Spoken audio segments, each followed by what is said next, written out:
Hello, welcome to Gardeners World. They say that for those born when the sun is in Cancer, they are always home-loving.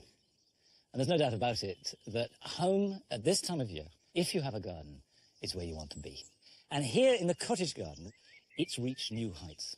All these pinks and mauves and lilacs sifting and dancing and weaving together are a complete joy. This week, we're paying our final visit to Sissinghurst Castle in Kent to find out how the team are getting on as they work to reconnect the garden with Vita Sackville-West's original vision. We recently unearthed this really amazing photograph in Vita and Howard's time of this vista in the rose garden. For me, it just instantly says beauty and romance. And in the fourth and last film of Carol's series, Finding the Right Plant for the Right Place, she's been to East Sussex to look at plants that thrive in coastal gardens. This is a sea holly. It can withstand any amount of hot sun and driving wind. It's perfectly at home here. And I shall be harvesting garlic, new potatoes, lettuce, broad beans, beetroot, all for a birthday feast.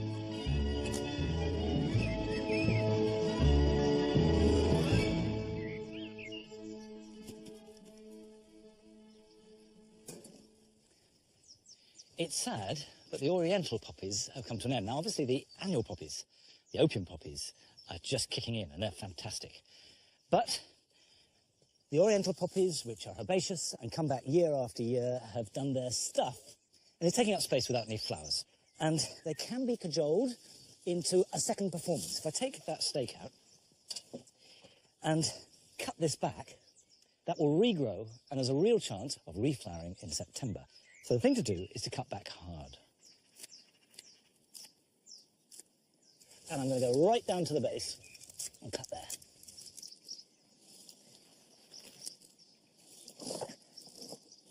Now, having created some space, I need plants to fill it. I've got some annuals that I've grown from seed. Come on.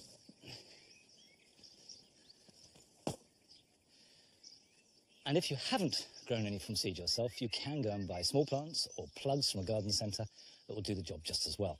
The advantage of seed, of course, is you've got a wider range of choice and it's much cheaper. And what I have is two types of cosmos. I've got Cosmos bipinnatus click cranberries. I've got Cosmos sulphureus, or as I call it, Cosmos furious.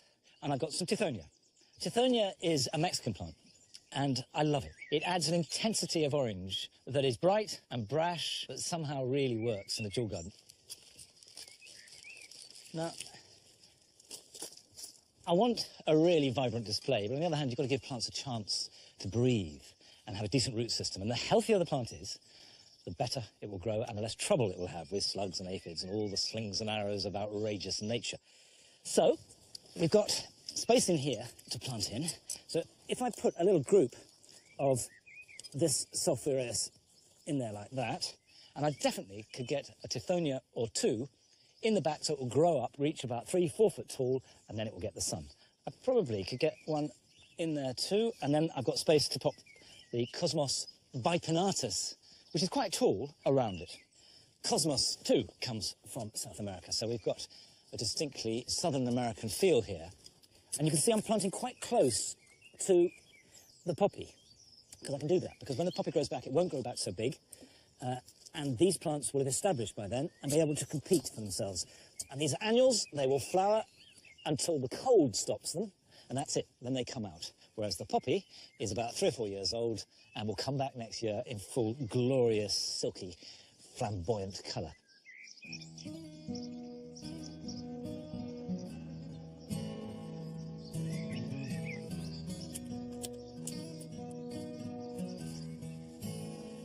Right, let's get these Tithonias.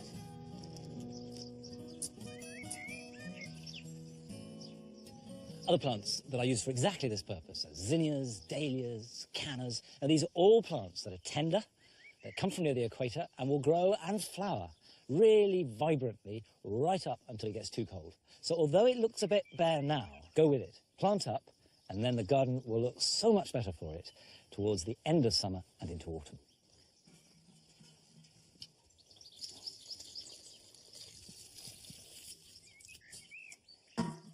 Right, I don't need to do anything else to those at all. They will look after themselves and hopefully look really good very soon. Now, a garden which I reckon looks really good all the time is Sissinghurst. It's one of the great gardens of the world. And over the last few months, we've been visiting the head gardener, Troy Scott-Smith, to see how he's subtly changing it. Nothing radical, but he's trying to return it to be nearer to the original spirit of Vita Sackville-West and Harold Nicholson, who originally made it. And today, we make our final visit. The garden's changed in small parts over the last 30, 40 years, but accumulatively, it threatens to overwhelm Vita's garden, and it's just really now trying to look at all those changes that have occurred and say, well, can we do it differently now? Can we do it better? And I think in many cases, actually, we can. Essentially, Sissinghurst is a garden in the country, actually, and the views out of the garden were very important to Vita and to Harold. And so we're starting to work, actually, outside the garden. Here we've sown wildflower meadows, where it was just short grass, and hopefully very soon we will be bringing cows back to graze right at the garden gate. Here, within the rose garden, we want to create opportunities for people to leave the rose garden into the wider landscape and then come back into the garden. So this artificial boundary that surrounds the garden is almost just dissolved, and so people can very naturally walk from one space to the next. What we're also trying to do then is just to soften the planting, so the planting becomes more of this idea of fine carelessness towards the garden peripheries, and then you quite naturally move from this kind of treasure box of flowers that Vita had in the heart of the rose garden to very much more naturalistic kind of plants on the edges. We've also recreated the farm pond, which was right at the garden gate, so it really just suggests that this was once a farm, and actually those qualities are still very important to us today.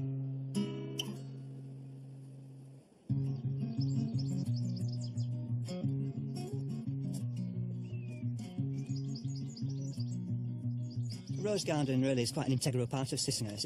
It only flowers for a brief, spectacular moment, but boy, isn't it good when it does flower, and Vita wasn't afraid of that, to really enjoy that moment. Sissinghurst wasn't about wealth or power for Harold and Vita. It was about much more subtle things like emotion and intimacy and romance, and so I think the roses, more than any other flower, really sum those qualities up perfectly. We did find that of Vita's nearly 300 roses that she grew here, we only really had about 100 of her collection still. We really set about trying to bring them back to Sissinghurst. So, we're bringing in lots of old roses, but we're also bringing in new roses. This is called Eglantine, and it just has the appearance and the look of an old rose, and it just fits in quite well with the old roses around it. We recently unearthed this really amazing photograph in Vita and Harold's time of this vista in the rose garden. For me, it just instantly says beauty and romance. It's an avenue of cherry trees, actually, down either side, and the path that we're walking on was a turf path. So here, I'm really very tempted to want to recreate the idea of the dappled light through the canopy of trees onto this grass. It would be just a magical experience.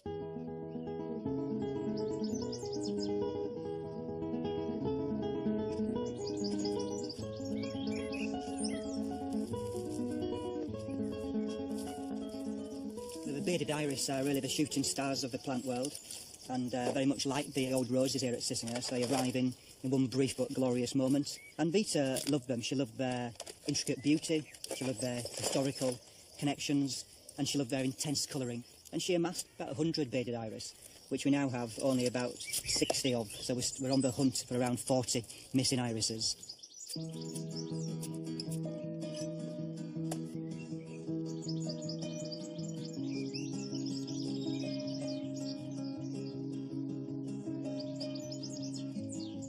Now 3 years into the project, it's tangible actually. I think not just the support we're getting from visitors and volunteers, but actually people seem to be kind of in a state of excitement that there's changes here, there's improvements in the planting there, there's a whole batch of new roses flowering there.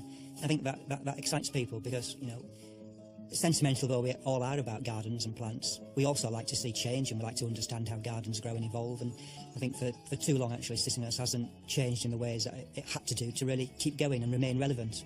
We need to grow and develop, and so people are really enjoying this.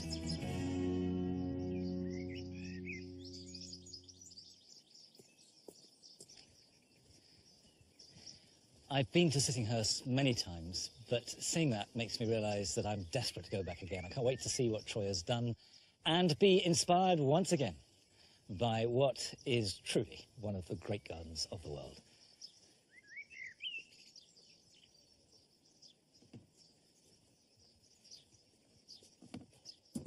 Right, first the good news. It's time to harvest garlic. Garlic planted in September or early October is normally ready for harvesting by midsummer, and homegrown garlic is a lovely thing.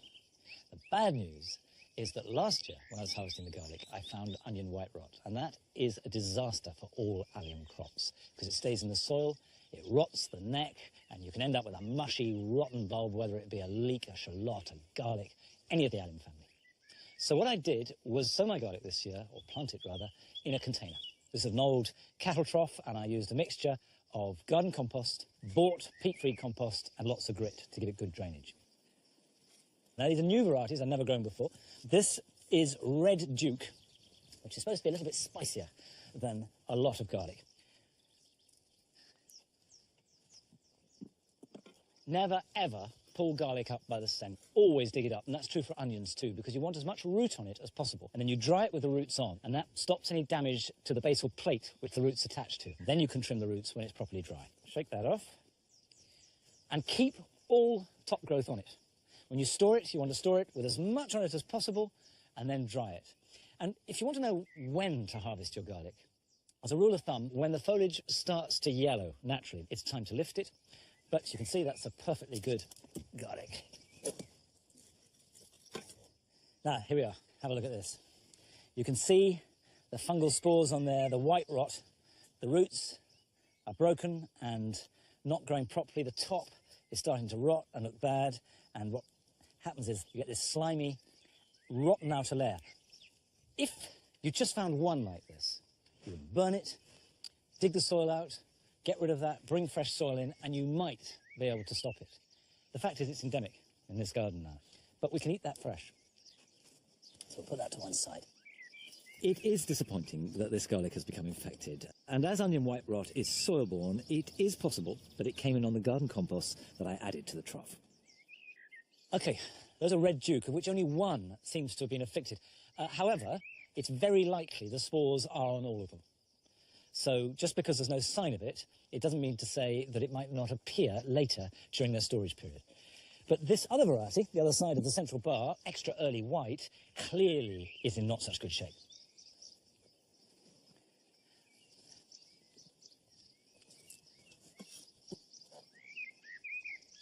Now this one, you can see the top has rotted right back and the clove has opened out and is a little bit slimy.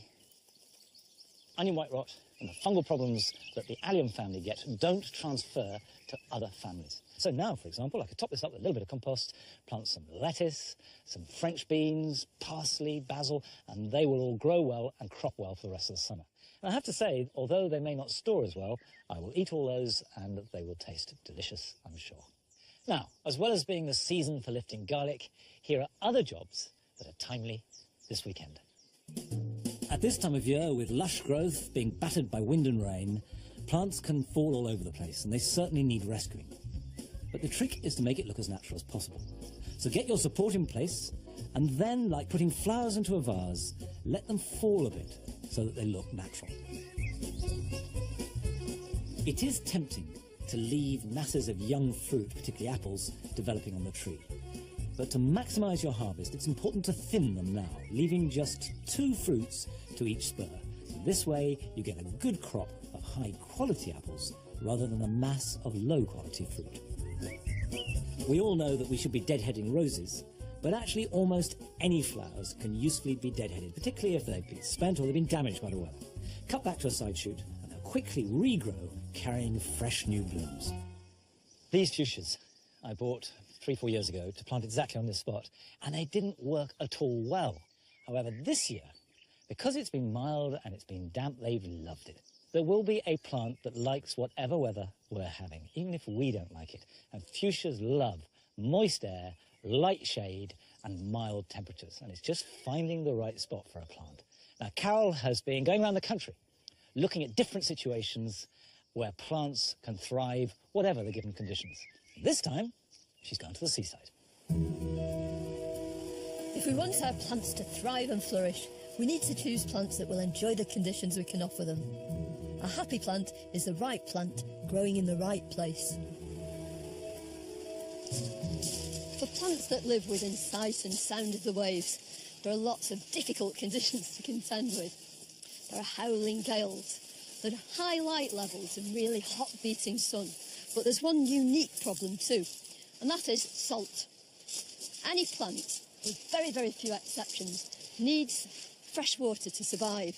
This sea kale, Cranby marittima, has long, questing roots. Sometimes they're metres and metres long, and it delves down until it finds fresh water and brings it up. But it's got another way of collecting water too. Watch this. When it rains, and the rain runs onto these leaves, it's channeled right down the leaf and into the crown of the plant. So it makes use of every bit of fresh water there is. These leaves are really splendid. They've got this heavy glaucous covering which reflects light and heat. And these lovely green seed capsules which are on the plant now, almost like little beads, were preceded by dainty white flowers with a most exquisite perfume. And if you're a plant living here and you want to attract pollinating insects, then that's one really good device for bringing them in. Once the seeds are set, they turn brown and they're distributed here and there, and the sea will very often wash them away and bring them up further down the beach where they'll make brand new colonies. What a wonderful plant.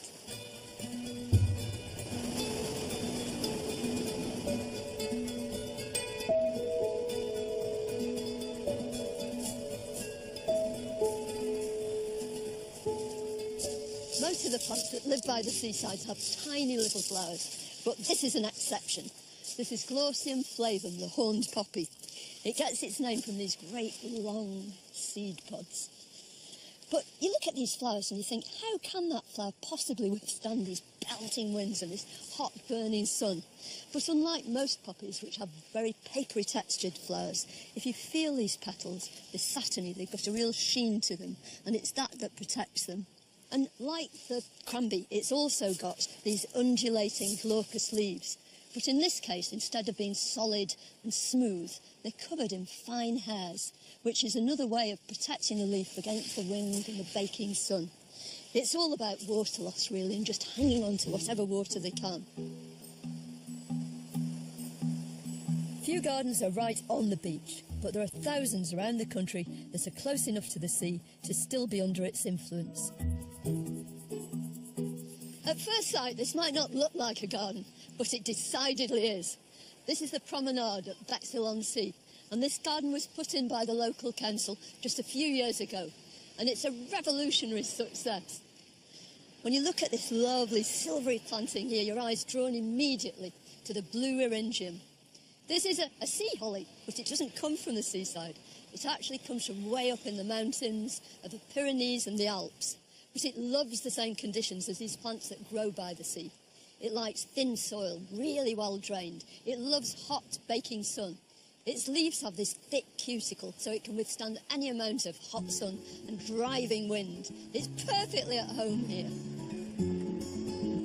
Rosa rugosa and its many varieties are widely used and well loved. It does particularly well at the seaside. There are large single flowers with masses of pollen for bees, and they're followed by squat orange hips. If you want to make your own coastal garden, perhaps a raised bed with really well-drained soil, or maybe a soil's like that anyway, sandy or gravelly, full of stones, then this is a plant to go for. It comes from the eastern Mediterranean. It's a beautiful architectural plant, and it's ideal for that kind of planting. It has worlds of these lovely creamy-coloured flowers, one after another, up the stem, which give it a strong structure. And the leaves, too, are soft, felty and aromatic. It's a real touch of the Mediterranean, a real touch of the seaside and your very own garden. And you know what? It's the right plant in the right place. The great thing about a plant that feels at home is it will always be more healthy.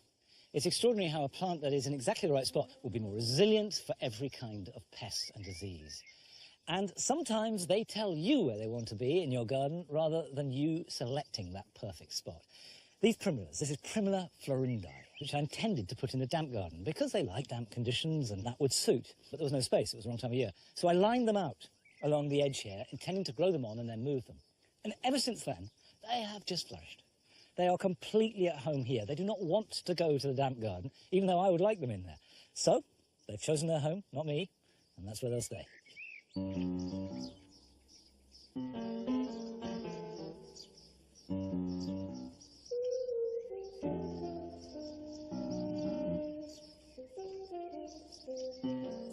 Today is my birthday, and one of the traditions that's evolved over the years is that I harvest my first early potatoes on my birthday. And some years I have a bumper crop, and some years a few little marble-sized spuds to celebrate with.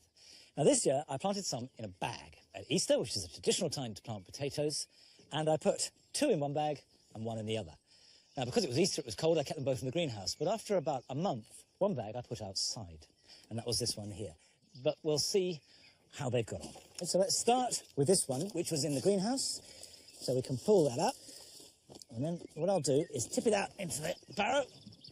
There's a lot of compost in here because I topped it up as I went along instead of earthing it up. There we go. Right, let's have a look.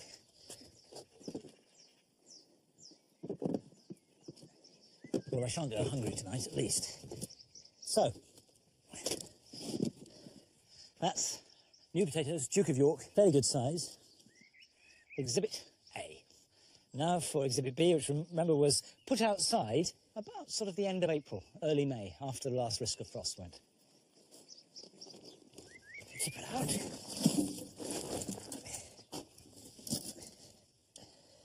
If I put these at this end, if we lift that up, we can see there is a bigger harvest from Exhibit A, which was grown indoors and had 2 seed potatoes.